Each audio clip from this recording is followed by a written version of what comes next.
You've heard the phrase, hurt people hurt people. But what if I told you that's not entirely true? What if, instead, it's about how we're wired to seek validation and love in places where we were once wounded as children? You might be surprised at just how deeply your past experiences are influencing your relationships today. Think back to your childhood. What was love like for you? Was it warm and nurturing, or conditional and unpredictable? Perhaps you grew up with a parent who struggled with addiction, or one who was emotionally distant. Whatever the case, your early experiences shaped your perception of what love means.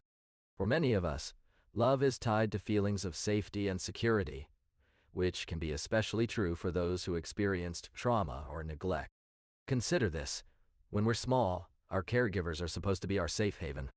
But if that haven was chaotic or unreliable, we might have learned to associate love with anxiety or uncertainty. We may even become people pleasers as a way of recreating that sense of security, always trying to anticipate what others need in order to feel loved and accepted.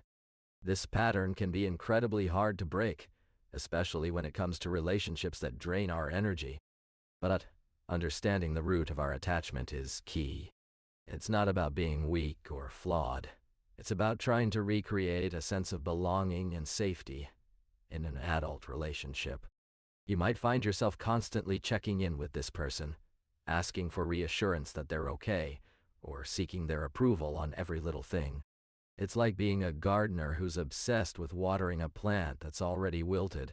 You're pouring all your energy into keeping it from dying, but the truth is, the roots are rotten. You might find yourself replaying conversations in your head, analyzing every word, every tone, every gesture. You're trying to understand why they said or did something hurtful, and you're convinced that if you just figure out their intention, it'll make sense. But the truth is, some people are not invested in understanding us. They're invested in themselves. Think of your mind like a browser with too many tabs open. You're constantly switching between, what did I do wrong? And why didn't they love me enough? It's exhausting. And yet, you can't seem to close the tab on that person or situation. It's like trying to rip a Band-Aid off. It hurts, but you keep going back for more. You're not just thinking about them. You're reliving every interaction, every conversation, every moment. You're trying to make sense of something that doesn't make sense. And in doing so, you're pouring even more energy into the relationship, even though it's toxic. You see, when we're stuck in a toxic relationship, our minds can play tricks on us. We might tell ourselves we're staying for the sake of convenience, or because we've invested too much time and energy to start over.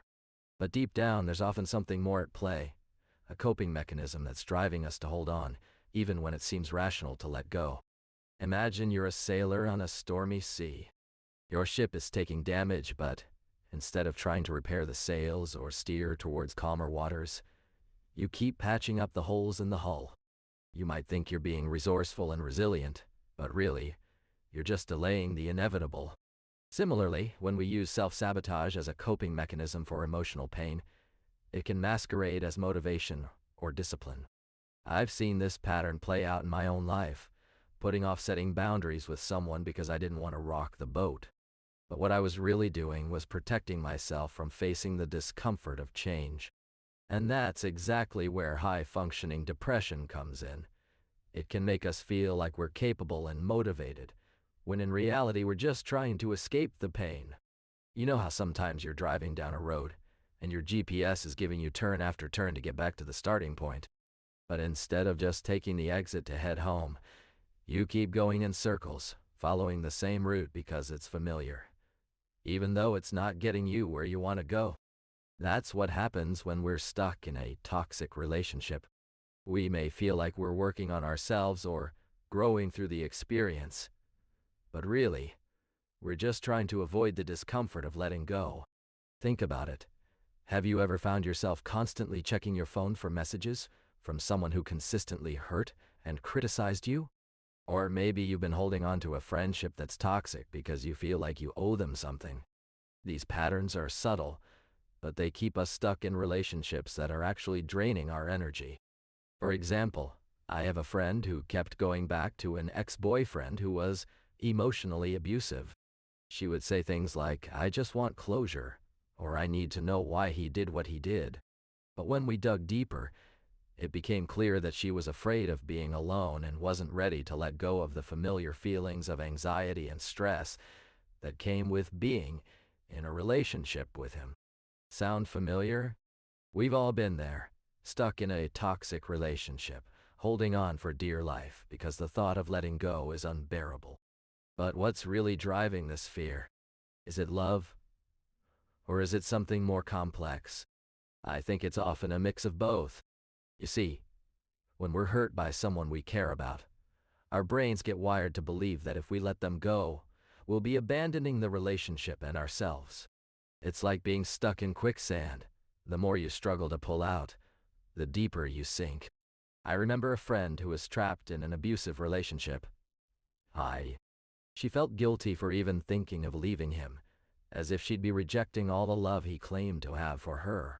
But deep down, she knew she deserved better. By practicing self-compassion and acknowledging her own worth, she began to see that letting go wasn't a rejection, but rather a choice to prioritize her own safety and well-being. It's not always easy, but with kindness towards ourselves, we can start to untangle the web of guilt and shame that keeps us stuck. We begin to realize that our worth isn't defined by someone else's love or behavior. You've come to understand that holding on to people who hurt you is a pattern that's been ingrained in your life for far too long. But what happens when you start to envision a different story? A narrative where you're not defined by their actions or reactions, but rather by your own strength and resilience. Imagine being stuck on a treadmill, running at top speed but getting nowhere. That's what it feels like when we're caught in this cycle of pain and shame. We're exhausted, but still trapped in the same old patterns. But what if you could step off that treadmill? What if you could start telling yourself a new story? One where you're not held captive by someone else's behavior, but rather empowered to create your own life. This is where reframing our experiences comes in.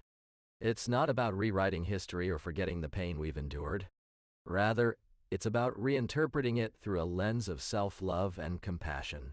By doing so, we can begin to break free from the chains that bind us. As we reflect on our journey so far, I want to leave you with a crucial realization. Letting go is not about abandoning the people in your life who bring you joy or comfort. It's about recognizing that some relationships may be holding you back from experiencing true fulfillment. Think of it like this. Imagine being in a beautiful garden, but surrounded by weeds choking out the flowers.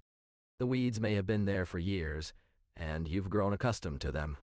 But eventually, you realize they're sucking the life out of your blooms. You see, toxic attachments can be like those weeds. They may seem familiar or comfortable, but they're stifling our growth and happiness. By acknowledging this and choosing to let go, we're not giving up on love or connection. We're actually creating space for more authentic relationships to flourish. And the best part, we get to rediscover ourselves in the process. As you continue on this journey, remember that letting go of what no longer serves you is an act of self-love. It's a choice to prioritize your own healing and growth over the comfort of familiarity, even if it's painful. You're not alone in this struggle. We all have our own versions of toxic relationships and self-sabotaging patterns. But I want you to know that you deserve to break free from them. Remember, every step towards healing is a step closer to rediscovering yourself. And when the darkness feels overwhelming, hold on to this truth. You are strong enough to let go. Visual notes. A gentle fade-in of a person walking alone on a quiet beach at sunset. The camera pans out to reveal a majestic landscape with mountains in the distance. As the narration concludes, the screen fades to black with white text.